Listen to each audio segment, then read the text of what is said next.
Amados hermanos, en el día de hoy estaremos predicando con el tema humo en el campamento.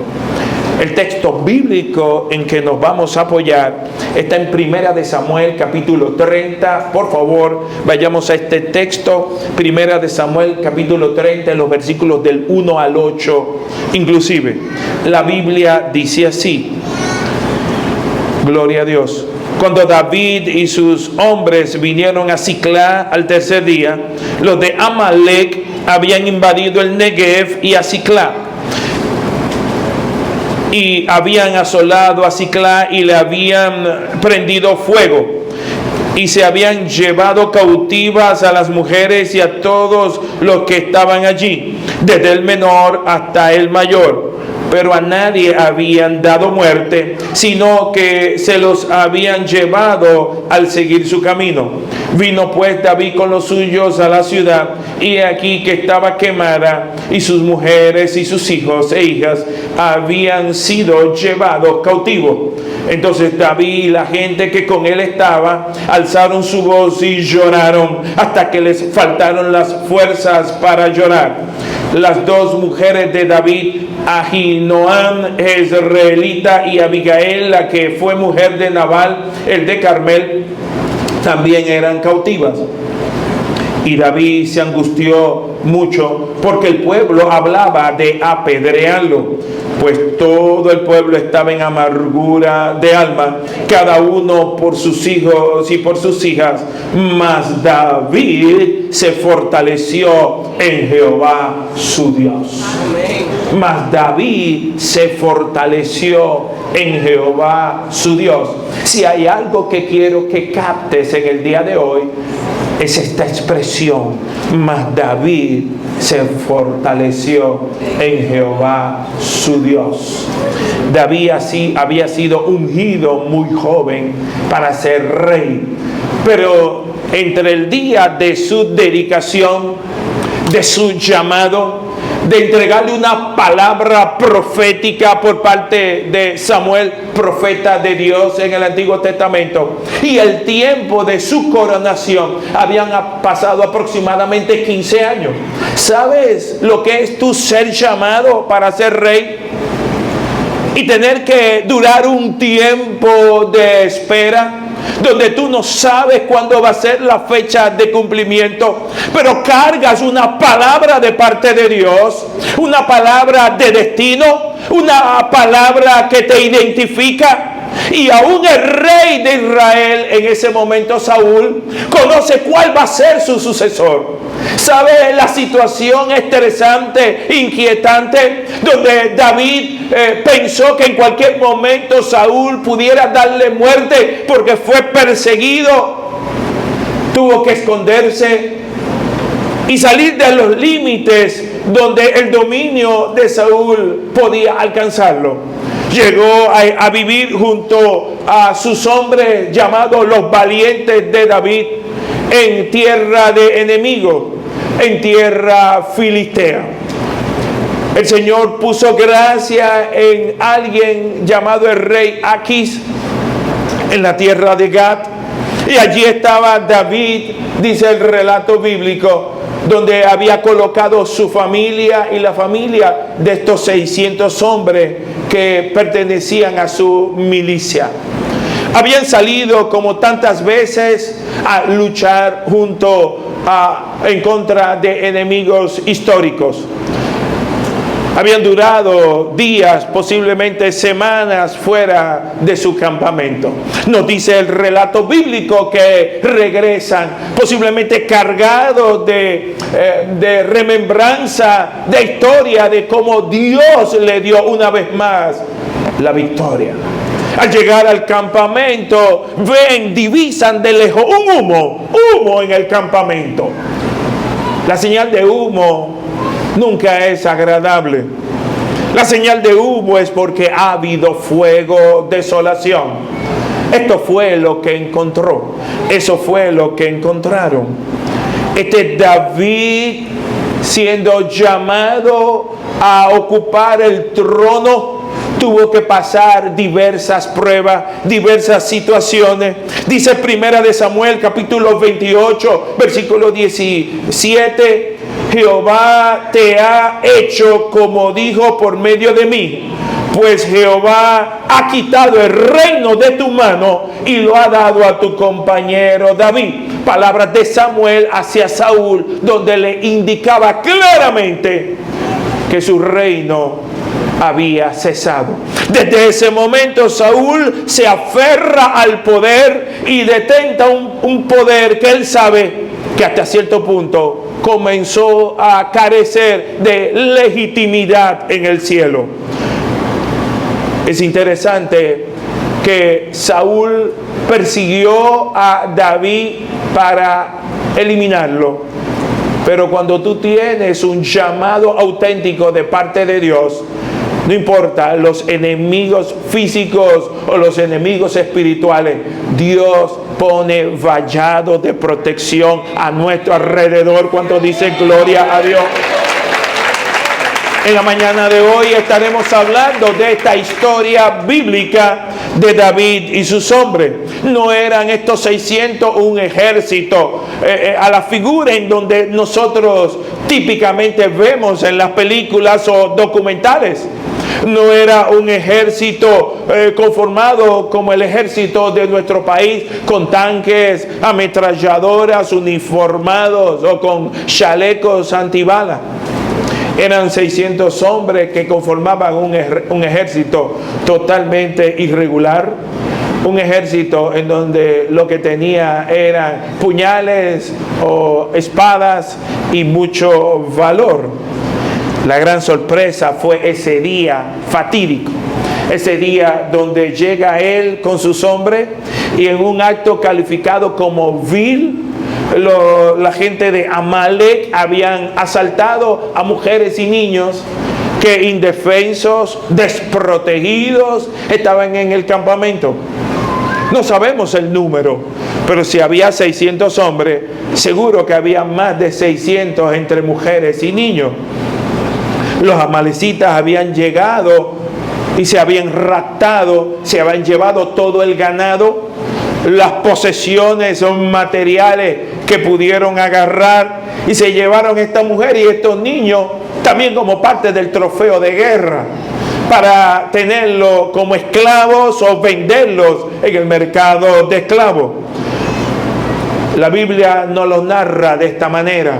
Primera de Samuel 33. Vino pues David con los suyos a la ciudad, y he aquí que estaba quemada, y sus mujeres y sus hijos e hijas habían sido llevados cautivos.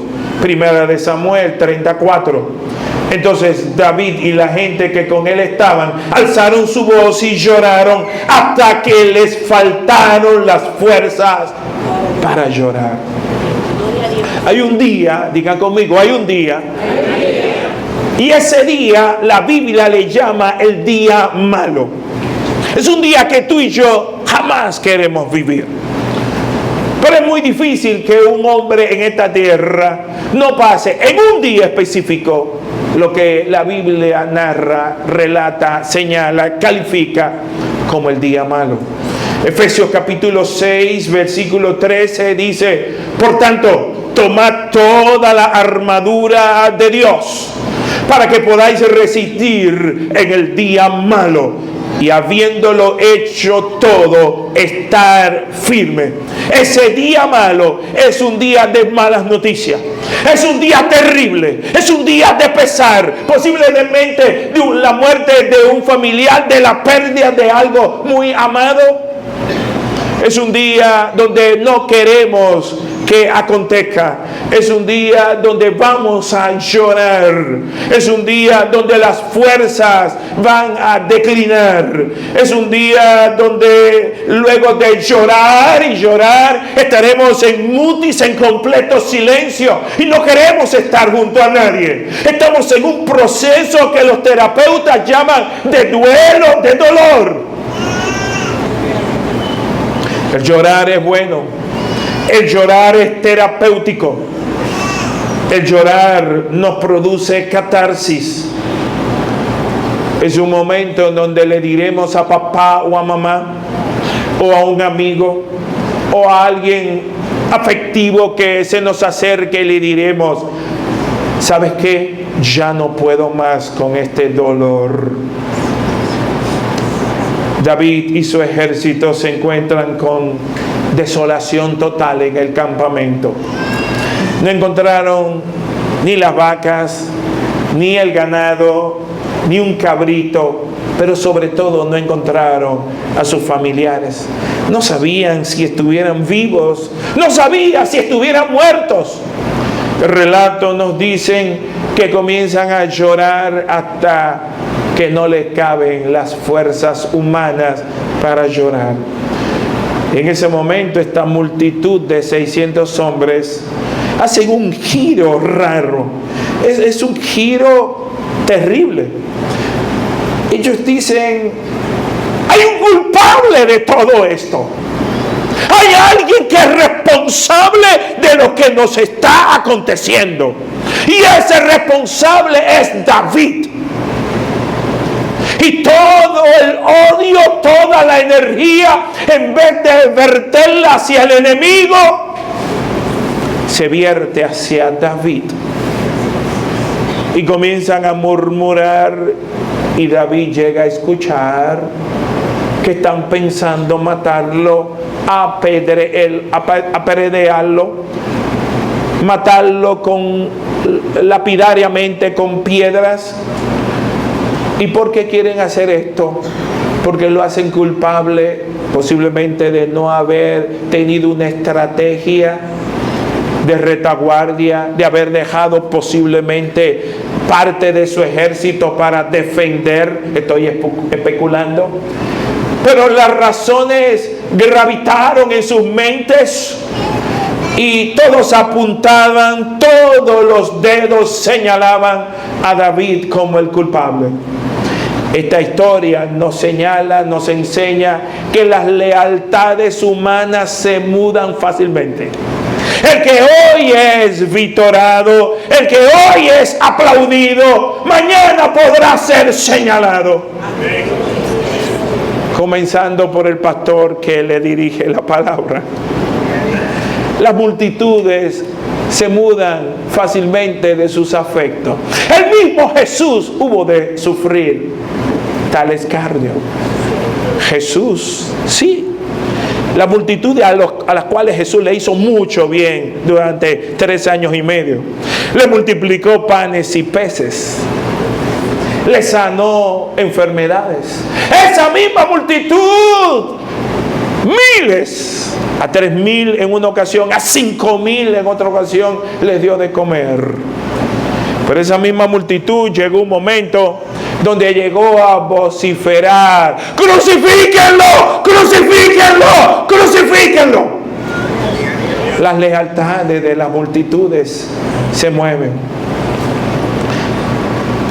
Mucha gente reacciona de manera equivocada, canalizando mal el dolor. Y nunca nos vamos a imaginar lo que es capaz de hacer una persona en momentos de crisis.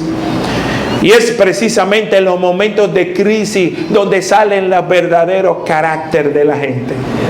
Es en los momentos de crisis donde la gente pierde la compostura.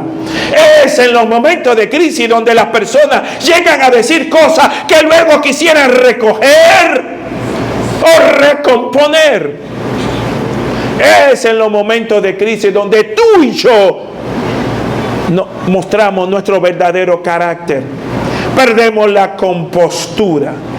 Es en los momentos de crisis, los momentos de asiago, los momentos de pérdida, los momentos donde el negocio quiebra, donde alguien nos traiciona, en donde una pareja nos plantea que se quiere divorciar, en donde perdemos un hijo, Dios nos libre, donde perdemos a nuestros padres.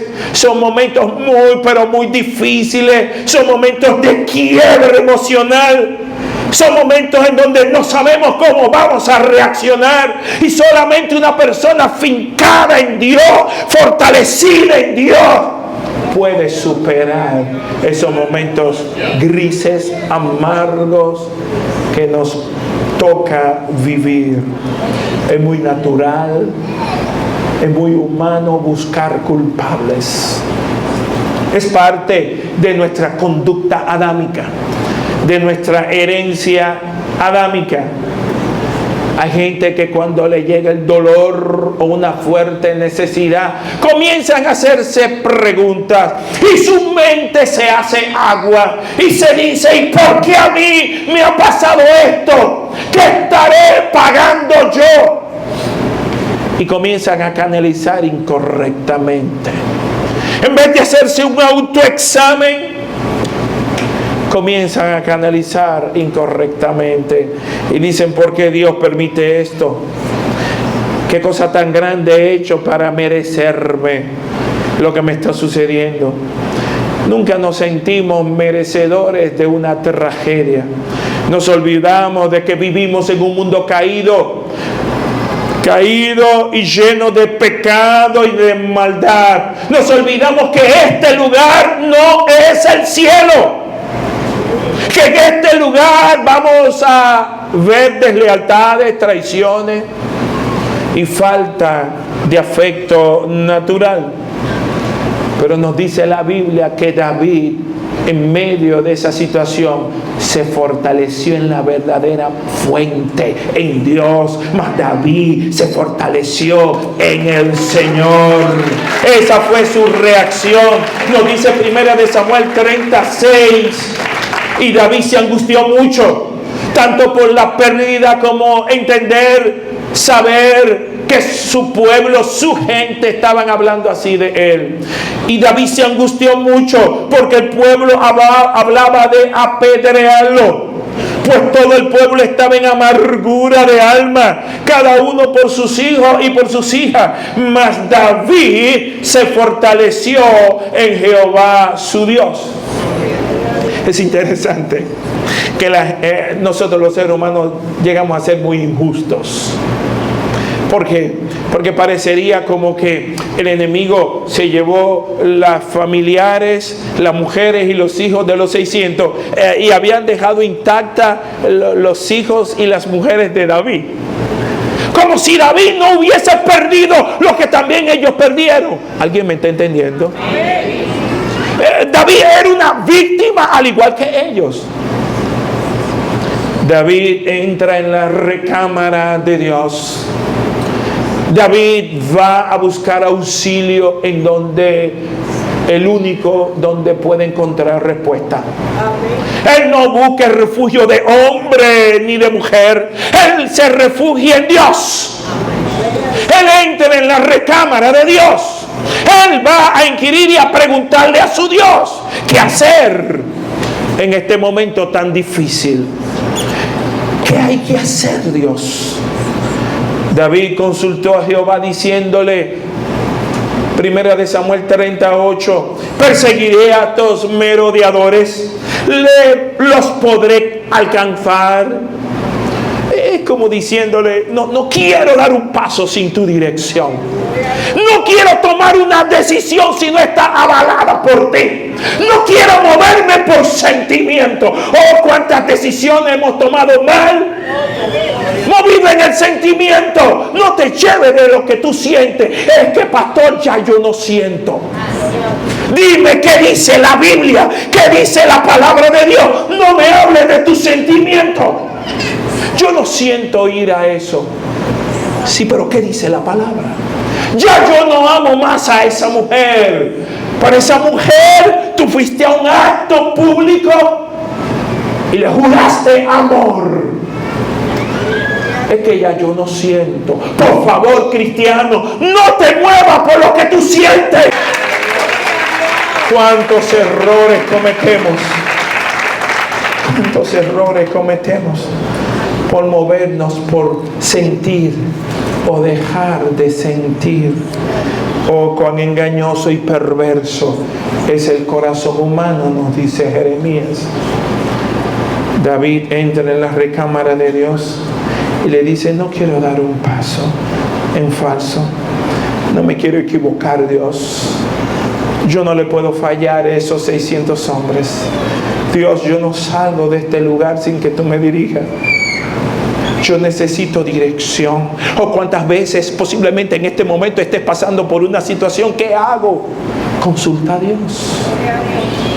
No consulte a Dios con una decisión tomada.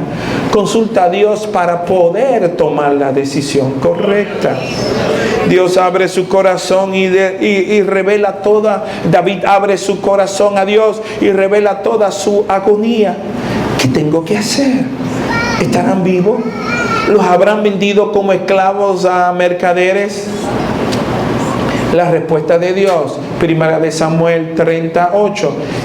Y él le dijo: síguelos, porque ciertamente los alcanzarás y de cierto librarás a los cautivos. 3 verbos son conjugados en ese versículo. Síguelos, 1, 2. Los alcanzarás, alcánzalos. 3. Y los librará, líbralos. Es como si dijera: síguelos, alcánzalos y líbralos. Hermano, ya este hombre tiene una palabra de parte de Dios. Ya este hombre no es el que entró en la recámara. El hombre que entró en la recámara era un hombre sin orientación.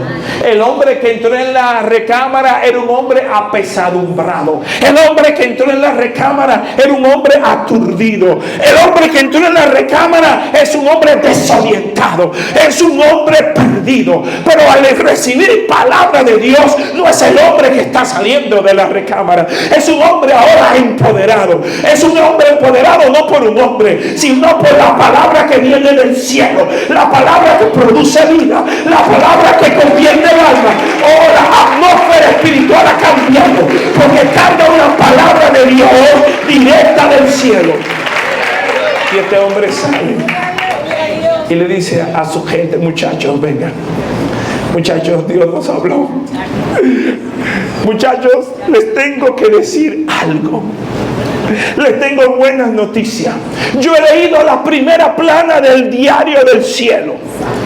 Y esto dice que vamos a tener victoria. Dios ha preservado nuestra familia. Dios ha preservado nuestros matrimonios. Dios ha preservado nuestros muchachos. Aleluya. Cuando tú tienes una palabra de parte de Dios, tú caminas sobre esa palabra. Cuando dice gloria a Dios. Aleluya. Aleluya, muchachos. Jehová me habló. Vamos por ellos. Vamos a caminar por ellos. Vamos a creerle a Dios. Vamos por un round más. Estamos cansados, David. Hemos venido de semanas de baratado. Y mira, estamos en duelo. ¿Tú crees? Sí, muchachos, Dios no miente. Dios no miente. Dios no es hijo de hombre para mentir. No es hombre para mentir, ni hijo de hombre para arrepentirse. Dios dijo y Él hará. Muchachos, vamos a alistarnos. Yo sé que ustedes están cansados, yo también. Están abatidos, yo también. Están desbaratados y yo también. Pero hermanos, venga, muchachos, vamos a rearmarnos. Vamos a salir con ellos. Ellos ya llevan unos días delante de nosotros, pero nosotros vamos cargados del respaldo del Dios del cielo. Aleluya. Y le pide: vamos a dar un paso más de fe, una última batalla. Y le dice David: no lo hagan por mí, no lo hagan por mí, háganlo por sus muchachos, háganlo por sus mujeres, háganlo por sus hijos, pero sobre todo háganlo por Dios, porque esta batalla será librada en su nombre. Hay momentos donde tú y yo vamos a perder cosas que no son muy valiosas, pero Dios nos va a decir: levántate, tienes que levantarte. Hay momentos donde vas a estar en el suelo, pero vendrá la palabra de Dios: levántate, incorpórate, ya no llores más, párate porque yo te sostengo. El diablo vino a matar, a robar y a destruir, pero Cristo vino a dar vida y vida en abundancia. Yo siento que Dios le dice a alguien: no te des por vencido, no te des por vencida, pelea una batalla más. La guerra no se ha acabado, no todo está perdido, tú no estás perdida, No des por perdido lo que Dios no ha dado por perdido. Alguien puede levantar su mano y dice: yo no voy a dar por perdido lo que Dios no ha dado por perdido. Aunque 1000 veces te diga esto se acabó, tú vas a agarrarte y fortalecerte en Dios y decir: yo no voy a creer a palabra de hombre, yo le voy a creer a mi Dios y a su nombre. El ejército estaba mal, estaba cansado. Lo dice 1 Samuel 39. 1 Samuel 39 nos dice: partió pues David, él y los 600 hombres que con él estaban, y llegaron hasta el torrente de Besor, donde se quedaron algunos. Primera parada. Los ríos antes y ahora son fuente de gran bendición. Estos hombres cansados de caminar, salieron 600 de la aldea, se encuentran con un río como el Yaque del Norte y se quedan ahí bebiendo, refrescándose. Muchos de ellos tenían ampollas en sus pies, así hinchados. Y dijeron: mira, David, yo entiendo que Dios te habló, pero nosotros no podemos dar un paso más. Mira cómo están nuestras sandalias, mira cómo están nuestros pies ya llenos de llagas. Estamos explotados. Y 200 deciden: no podemos más. Y se quedan en el torrente de Besor. David decide continuar con 400. Y usted dice: pero se le fue un 30%. ¿Qué pasó? Mire, hermanos, cuando usted está cargado de una palabra de parte de Dios, usted sabe que esta pelea no va a ser con números. Porque cuando Dios no está contigo, no importa que tenga millares. Pero Dios está contigo. Lo importante es que Dios está contigo. Dios es el capaz de enceguecer 3000 en un momento, de ganar una batalla sin que tú pelees. Entonces David estaba completamente convencido de que el Dios del cielo estaba a su favor. Le dice: vamos a dar para adelante, no vamos a ver los obstáculos. Hay momentos, hermanos, de gran situación muy adversa.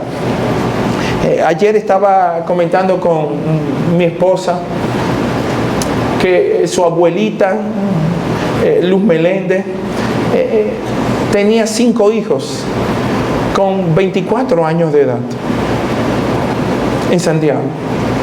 Y su esposo, con 26 años de edad, salió como agricultor a trabajar, y se iba por días y días a trabajar la tierra. Y estando trabajando la tierra, pues agarró fiebre amarilla y murió en el campo. Le traen a su esposo muerto, y esta mujer con 24 años de edad tiene que cargar 5 muchachos. Ella lo único que sabía era coser. Y cuenta la mamá de mi esposa sobre su mamá, la abuela de mi esposa, que ella se ponía a coser todo, ruedo, vestido, todo, con esa maquinita de coser. Y a veces le daba ataques de tristeza muy enorme al ver sus 5 hijos que, si ella no cosía, iban a pasar hambre. Y a veces se ponía una funda y comenzaba a llorar. Y se ponía una funda para que sus hijos pequeños no la vieran en aflicción. Hay momentos terribles que visitan la vida. Sin embargo, pudo levantarse y levantar sus 5 muchachos. ¿Qué le quiero decir?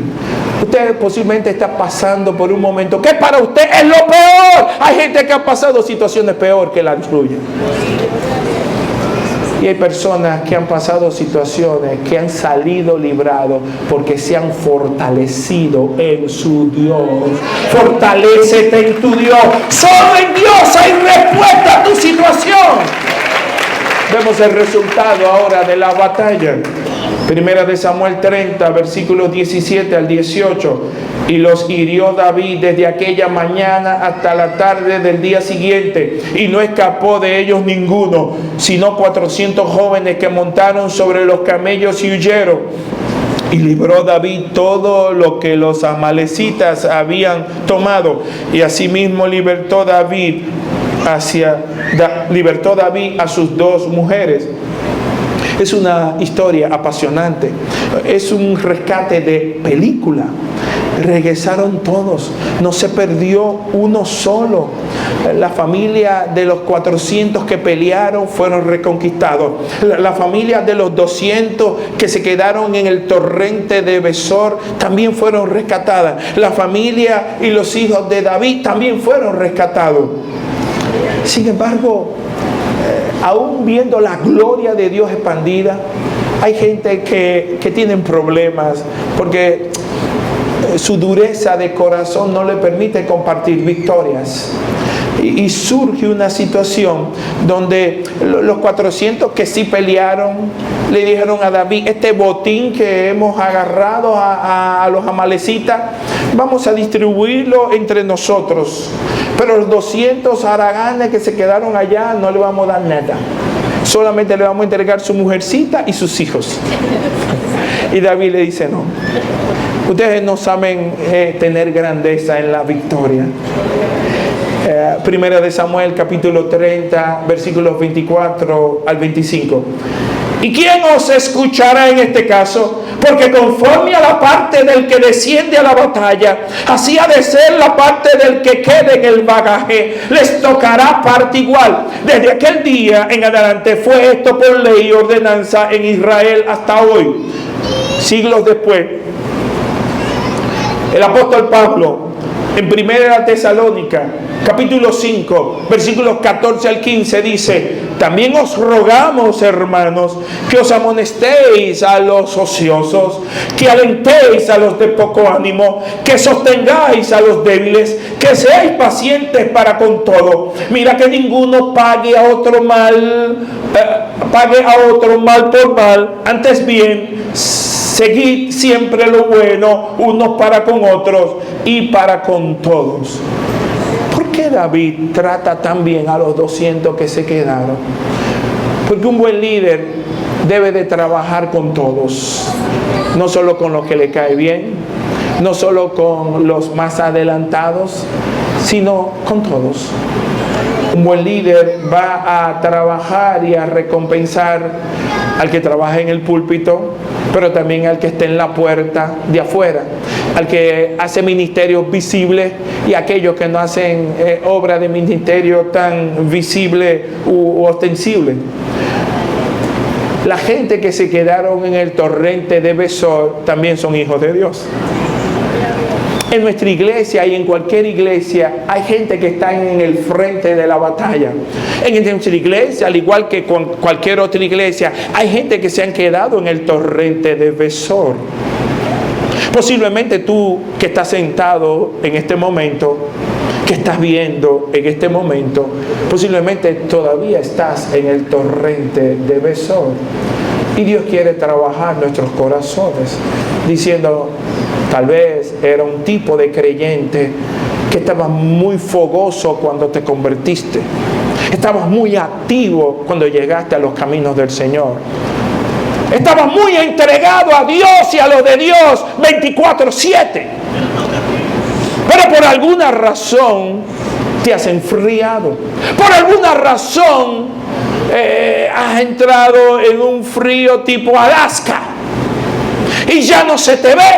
Ya no eres la misma, ya no eres el mismo, ya no tienes tiempo para la iglesia, ya no tienes tiempo para Dios. Estás demasiado complicado, demasiado ocupado, demasiada ocupada. O estás en el torrente de Besor. Pero yo quiero decirte que el hecho de que estés en el torrente de Besor no quiere decir que ese es tu lugar de destino. Tu lugar de destino es en la batalla. Dice un gran escritor llamado Pablo Coelho que los barcos no están destinados para estar anclados en la orilla. Los barcos están destinados para estar en el mar. Posiblemente hay entre nosotros personas que creen que su destino es estar en el torrente de Besor. y acordarse de historias pasadas y acordarse de lo mucho que hace 2 años, 5 años, 10 años Dios lo usaba, y de las campañas que iniciaron y de las victorias que Dios le dio. Sin embargo, Dios te dice: tu lugar de destino no es el torrente de Besor con los 200. Tu lugar de destino es con los valientes en la batalla.